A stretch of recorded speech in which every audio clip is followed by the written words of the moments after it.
Stock magic Telugu శ్రోతలకు స్వాగతం. ఈరోజు నిఫ్టీ 21 పాయింట్లు పెరిగి 21,839 క్లోజ్ అయితే బ్యాంక్ నిఫ్టీ 73 పాయింట్లు తగ్గి 46,310 క్లోజ్ అయింది. మార్కెట్లు నిన్న మొన్న మనం చెప్పుకున్నట్టుగా మొన్నైతే సపోర్ట్ దగ్గరలో క్లోజ్ అయింది. నిన్న ఆ మేజర్ సపోర్ట్ దగ్గర నుంచి కాస్త కిందకి తగ్గింది. ఇప్పుడు ఇంచుమించు అక్కడే ఉంది కన్సల్టేషన్ లో. అయితే ఈ రోజు నిఫ్టీ కిందకి దిగిపోకుండా పడిపోకుండా నెగిటివ్ గా టర్న్ అవ్వకుండా కాస్త నిలబెట్టిన కంపెనీలు ఈ రోజు Reliance industries, ITC, state Bank of India అని చెప్పాలి. ఇక అక్కడ యుఎస్ ఫెడ్ వడ్డీ రేట్లు ఏమైనా తగ్గిస్తుందా, ఎప్పటి నుంచో తగ్గిస్తే బాగుండు అనేది మార్కెట్ వర్గాల అంచనా. అయితే ప్రస్తుతం యుఎస్ ఫెడ్ మీటింగ్ జరుగుతుంది. రేపు ఆ ఇంట్రెస్ట్ రేట్స్ ప్రెసెంట్ కంటిన్యూ చేస్తున్నారా, ఏమైనా తగ్గించే అవకాశం ఉందా, లేదా నెక్స్ట్ మీటింగ్ జూన్ నుంచి ఏమైనా తగ్గించే అవకాశం ఉందా, ఈ విషయాలన్నీ మనకి తెలిసే అవకాశం ఉంది. అయితే మార్కెట్ ఇప్పుడు స్తబ్దతగా అటు ఇటు కాకుండా ఒక న్యూట్రల్ లో ఉండడానికి కారణం కేవలం ఆ యుఎస్ ఫెడ్ మీటింగ్ యొక్క అవుట్పుట్ దానికోసం వెయిట్ చేస్తుంది మార్కెట్.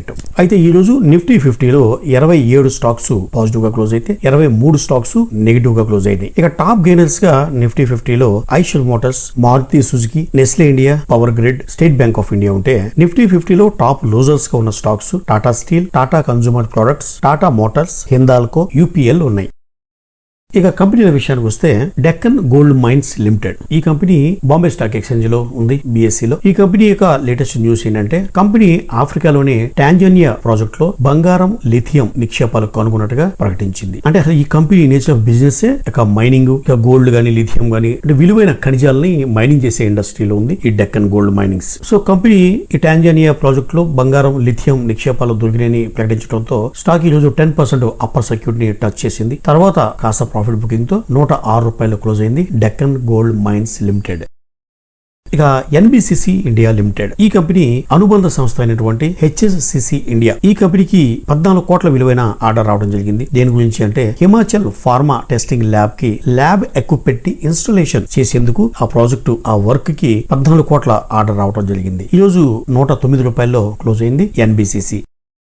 ఇక మారుతి సుజుకి ఈ కంపెనీ గురించి చెప్పాలంటే ఇప్పుడు మనకి తమ్మునేల్లో కూడా ఈ స్టాక్ 20% పెరగనుందా అని చెప్పాం కదా, ఈ స్టాక్ గురించే. ఎందుకంటే ఎప్పటి నుంచో స్టాక్ టెక్నికల్ గా, ఫండమెంటల్స్ గా, బిజినెస్ పరంగా, ఇన్నోవేషన్ పరంగా అన్ని రకాలుగా అన్ని హంగులు ఉన్నప్పటికీ స్టాక్ ఎప్పటి నుంచో ఇన్వెస్టర్లు అది ₹15,000 దాటాలని చెప్పి ఎప్పటి నుంచో కోరుకుంటున్నారు. అంత పొటెన్షియల్ ఉన్న కంపెనీ యాక్చువల్ గా. బట్ చాలా కాలంగా స్టాక్ పెరగకుండా కన్సల్టేషన్ లో ఉండిపోయింది. సో ఈ మధ్య గ్రాడ్యువల్ గా పెరుగుతుంది. అయితే ఈ కంపెనీ సంబంధించి లేటెస్ట్ న్యూస్ ఏంటంటే ఈ రోజు నిఫ్టీ పెరగడానికి కూడా ఇది సహకరించిందని చెప్పాలి. ఎప్పటి నుంచో పెరగకుండా కన్సల్టేషన్ ఉన్న ఈ మారుతి సుజుకి సంబంధించిన లేటెస్ట్ న్యూస్ ఏంటంటే ఈ రోజు కంపెనీ స్టాక్ అనేది లైఫ్ టైం హైని టచ్ చేసింది. అలాగే 52 వీక్స్ హై. అయితే ఈ కంపెనీ గురించి బ్రోకరేజ్ సంస్థలు చాలా పాజిటివ్ నోటు ఇస్తున్నాయి. JM ఫైనాన్షియల్ సర్వీసెస్ అయితే 12,200 నుంచి 12,400 వరకు ఇమీడియట్ గా పెరిగే అవకాశం ఉందన్నట్టుగా ఆ కంపెనీ చెప్తుంది. ఎందుకంటే ప్రస్తుతం ₹11,925 క్లోజ్ అయింది ఈ రోజు మారుతి సుజుకి. కానీ JM financial services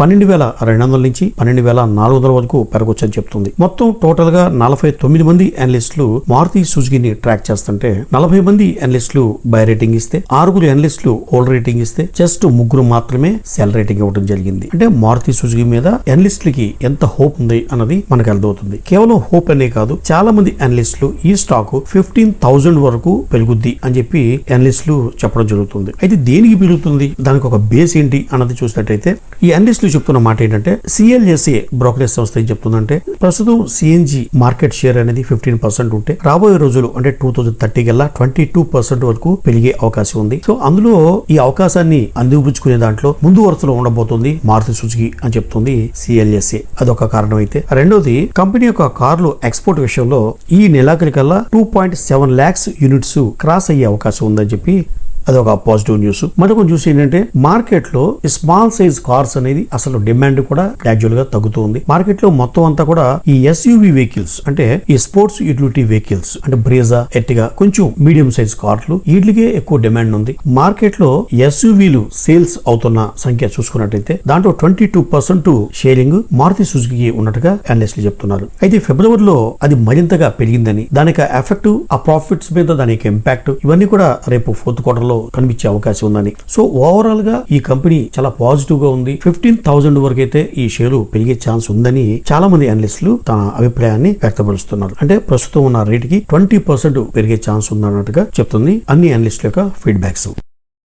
Jupiter wagons. ఈ కంపెనీ కమర్షియల్ వెహికల్స్ కి బాడీలు కన్స్ట్రక్ట్ చేయటం, అలాగే మెటీరియల్ ట్రాన్స్పోర్ట్ చేయడానికి రైల్వే వ్యాగన్స్ ని తయారు చేయటం, అలా కమర్షియల్ వెహికల్స్ కి ఫ్యాబ్రికేటింగ్ బాడీ డిజైన్ చేసే బిజినెస్ లో ఉంది జూపిటర్ వ్యాగన్స్. అలాగే షిప్పింగ్ సంబంధించిన కంటైనర్స్, ఇప్పుడు మనకి రైల్వేలో షిప్పుల్లో ఏదైనా మెటీరియల్ ట్రాన్స్పోర్ట్ అవ్వాలంటే కంటైనర్స్ ద్వారా ఆ కంటైనర్స్ కూడా తయారు చేస్తుంది జూపిటర్ వ్యాగన్స్. అయితే కంపెనీ యొక్క టోటల్ ఇన్కమ్ లో 70% ఆఫ్ ది ఇన్కమ్ రైల్వే నుంచే వస్తుంది ఈ కంపెనీకి. అయితే ఈ కంపెనీకి సంబంధించి ఇప్పుడు లేటెస్ట్ న్యూస్ ఏంటంటే ఇంచుమించు అదే బిజినెస్ లో ఉన్న బోనా ట్రాన్స్ ఇండియా అనే కంపెనీని 94.25% వాటాని 271 కోట్లకి కొనుగోలు చేసింది ఈ కంపెనీ. ఎందుకంటే ఆ కంపెనీ కూడా ఈ కంపెనీకి మ్యానుఫ్యాక్చరింగ్ కి చాలా ఉపయోగపడే railway wheels, axles, spare parts తయారు చేస్తున్న బిజినెస్ లో ఉంది బోనా ట్రాన్స్ ఇండియా. ప్రస్తుతం 334 రూపాయల్లో క్లోజ్ అయింది జూపిటర్ వ్యాగన్స్.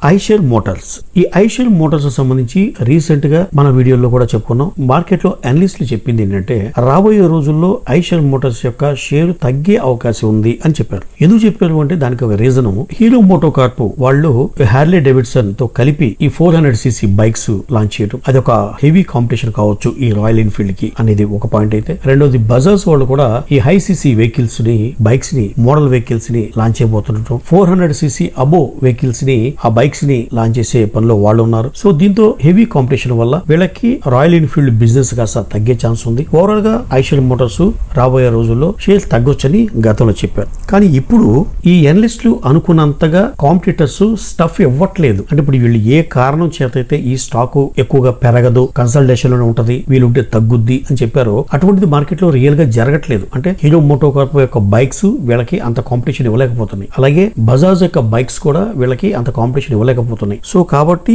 ఏ కారణం చేత అయితే మనం పెరగదనుకున్నామో అది కాంపిటీటర్స్ అంత ఎఫెక్టివ్ గా లేరు. కాబట్టి ఇప్పుడు యూబిఎస్ బ్రోకరేజ్ సంస్థ ఈ కంపెనీకి అంటే ఐషర్ మోటార్స్ కి బై రేటింగ్ ఇచ్చింది. గతంలో 4,300 రూపాయలు టార్గెట్ గా ఇస్తే ఇప్పుడు 5,000 రూపాయలు టార్గెట్ గా ఇచ్చింది ఐషర్ మోటార్స్ కి. దీంతో ఈ రోజు స్టాక్ 6% పెరిగి 3,875 రూపాయల్లో క్లోజ్ అయింది ఐషర్ మోటార్స్.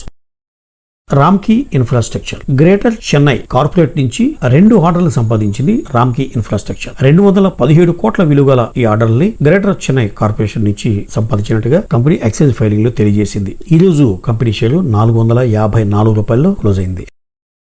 ఇక ఫుడ్ డెలివరీ కంపెనీ జొమాటో. ఈ కంపెనీ గురించి మనం గత వీడియోలో చాలా సార్లు న్యూస్ గా చెప్పుకున్నాము. నష్టాల నుంచి లాభాలకు మళ్ళింది. ఈ కంపెనీ యొక్క బ్లింకిట్ బిజినెస్ అనేది అంటే గ్రాసరీస్ ఆన్లైన్ స్టోర్, ఆ బిజినెస్ కూడా చాలా బాగుంది. సో కంపెనీ అనేది చాలా ప్రాఫిటబుల్ గా రన్ అవుతుంది. అయితే ఇప్పుడు మన యొక్క సరికొత్త ప్రయోగాన్ని మార్కెట్ లో ప్రయోగించింది జొమాటో. అదేంటంటే ప్యూర్ వెజ్ మోడ్ ని ప్రారంభించింది. ప్యూర్ వెజ్ మోడ్ అంటే ఇప్పుడు మనకి ఫుడ్ ఆర్డర్ ప్లేస్ చేసేటప్పుడు మనకు కావాల్సిన ఫుడ్ సెలెక్ట్ చేసుకుంటాం. ఆ తర్వాత దాది సప్లై చేసే హోటల్ ఆర్ రెస్టారెంట్స్ ని లిస్ట్ ని అది మనం చూపిస్తూ ఉంటుంది. దాంట్లో వెజ్ ఉండొచ్చు, నాన్ వెజ్ ఉండొచ్చు. అయితే ఇప్పటి వరకు జరిగింది ఏంటంటే వెజిటేరియన్స్ ఏదైనా వెజ్ ఐటమ్ ఆర్డర్ ప్లేస్ చేస్తే veg and non veg restaurants నుంచి ఆ ఫుడ్ రావటం, దాంట్లో ఒక్కొక్కసారి ఈ నాన్ వెజ్ మెటీరియల్ కూడా ఈ కస్టమర్లకి రావటం. సో దాంతో చాలా ప్రాబ్లమ్స్ ఫేస్ చేసింది జొమాటో. ఇప్పుడు కొత్తగా కస్టమర్ సాటిస్ఫాక్షన్ కోసం అందులో ఇన్నోవేటివ్ గా ఉండే విధంగా ప్యూర్ వెజ్ మోడ్ ని స్టార్ట్ చేసింది. అంటే వెజిటేరియన్ కస్టమర్స్ ఆర్డర్ ప్లేస్ చేసుకునేటప్పుడు ఆ వెజిటేరియన్ ఆ ప్యూర్ వెజ్ మోడ్ లోకి వెళ్ళి ఆర్డర్ చేసుకుంటే only vegetarian items, only veg తయారు చేసే హోటల్స్ మాత్రమే డిస్ప్లే రావడం జరుగుతుంది. అంతేగాని veg, non veg hotels list లోకి రానే రావు. ఎందుకంటే వెజిటేరియన్ కస్టమర్లకి only pure vegetarian hotels list, ఆ హోటల్స్ నుంచి మాత్రమే ఫుడ్ ని తీసుకొచ్చి కస్టమర్లకి డెలివరీ ఇచ్చే బిజినెస్ ని స్టార్ట్ చేసింది జొమాటో. అయితే దీనికి ఫస్ట్ కంపెనీ డ్రెస్ కోడ్ కూడా చేంజ్ చేయాలని ప్లాన్ చేసింది. అంటే కంప్లీట్ గా ఆ గ్రీన్ డ్రెస్ ఆ ఎగ్జిక్యూటివ్స్ వేసుకోవటం, ఒకప్పుడు ఉండే రెడ్ కోట్ బదులుగా, అలాగే ఆ బాక్స్ డెలివరీ బాక్స్ కూడా రెడ్ కలర్ బదులు గ్రీన్ కలర్ పెట్టాలని చెప్పి ప్లాన్ చేసింది. అయితే ఇప్పుడు ఆ ఎగ్జిక్యూటివ్స్ మాత్రం రెడ్ డ్రెస్ లోనే ఉంటారు. బట్ డెలివరీ చేసే బాక్సెస్ మాత్రం సపరేట్ గా వెజిటేరియన్ కి, ప్యూర్ వెజ్ కి సపరేట్ బాక్సెస్ లో డెలివరీ జరుగుతుంది అంటారు. దానికి కలర్ గ్రీన్ మెయింటైన్ చేస్తుందా కంపెనీ లేదా రెడ్ మెయింటైన్ చేస్తుందా అన్నది చూడాలి. సో దీంతో కంపెనీ అనేది ఈ రోజు మార్కెట్ లో చాలా పాజిటివ్ గా ట్రేడ్ అయింది. 5% షేర్ పెరిగి 166లో క్లోజ్ అయింది జొమాటో. ఇక అరబిందో ఫార్మా. ఈ కంపెనీ గురించి చెప్పాలంటే ఈ రోజు ఉన్న లేటెస్ట్ న్యూస్ ఏంటంటే ఈ నాజల్ స్ప్రే అనేది ఒకటి కొత్తగా వీళ్ళు తయారు చేశారు. అదేంటంటే 2 years అబో ఏజ్ ఉన్న వాళ్ళకి సీజనల్ గా వచ్చే అలర్జీలకి సంబంధించి ఈ నాజల్ స్ప్రే ని తయారు చేసింది అరబిందో ఫార్మా. దీనికి యుఎస్ FDA నుంచి ఆమోదం లభించింది. ఈ ప్రొడక్ట్ ని నెక్స్ట్ ఫైనాన్షియల్ ఇయర్ అంటే ఈ మార్చ్ కి ఫైనాన్షియల్ ఇయర్ 24 అయిపోతుంది. ఇక ఫైనాన్షియల్ 25 అంటే రేపు ఏప్రిల్ తర్వాత ఆ ఫస్ట్ క్వార్టర్ లో ఈ ప్రొడక్ట్ ని లాంచ్ చేయబోతుంది అరబిందో ఫార్మా. ఈ రోజు స్టాక్ 3% 3% పెరిగి 1017 రూపాయల్లో క్లోజ్ అయింది Aurobindo pharma limited. Hindustan Unilever అనేది మనకి FMCG కంపెనీ. భారతదేశంలో మనకి సూపర్ మార్కెట్ కి వెళ్ళినా కిరాణా షాప్ వెళ్ళినా ఎక్కువ ప్రొడక్ట్స్ హిందుస్థాన్ యూనిలివర్ ప్రొడక్ట్స్ ఉంటాయి. అది అందరికీ పరిచయం ఉన్న కంపెనీనే. అయితే ఈ హిందుస్థాన్ యూనిలివర్ అనేది బ్రిటిష్ కంపెనీ యూనిలివర్ ఆ కంపెనీ యొక్క అనుబంధ సంస్థ. యూనిలివర్ అనే మల్టీనేషనల్ FMCG కంపెనీకి అనుబంధ సంస్థ అయినటువంటి Hindustan Unilever ice cream business లో కూడా ఉంది అన్న విషయం ఎక్కువ మందికి తెలియకపోవచ్చు. ఎందుకంటే బయట మనకి ice cream Kwality Wall's ice cream brand మనకి బాగా పరిచయం. అలాగే మ్యాగ్నమ్ ఐస్ క్రీమ్ బ్రాండ్ మనకి ఐడియా ఉంది, కార్నెటో ఐడియా ఉంది. కానీ ఇవి హిందుస్థాన్ యూనిలివర్ అన్న విషయం చాలా మంది తెలియకపోవచ్చు. యాక్చువల్ గా ఇవన్నీ కూడా హిందుస్థాన్ యూనిలివర్ యొక్క ఫుడ్ అండ్ రిఫ్రెష్మెంట్ సెక్షన్ లో ఉన్న ఐటమ్స్. అంటే ఎప్పటి నుంచో ఈ ఐస్ క్రీమ్ బిజినెస్ అనేది యూనిలివర్ కంపెనీకి ప్రపంచ వ్యాప్తంగా ఉంది. అందులోనూ హిందుస్థాన్ యూనిలివర్ మన భారతదేశంలో కూడా ఈ బ్రాండ్స్ ని మెయింటైన్ చేస్తుంది. టోటల్ గా హిందుస్థాన్ యూనిలివర్ కి వచ్చే టోటల్ రెవెన్యూలో 3% ఈ ఐస్ క్రీమ్స్ ద్వారా వస్తుంది. అయితే ఇప్పుడు ఈ కంపెనీకి సంబంధించి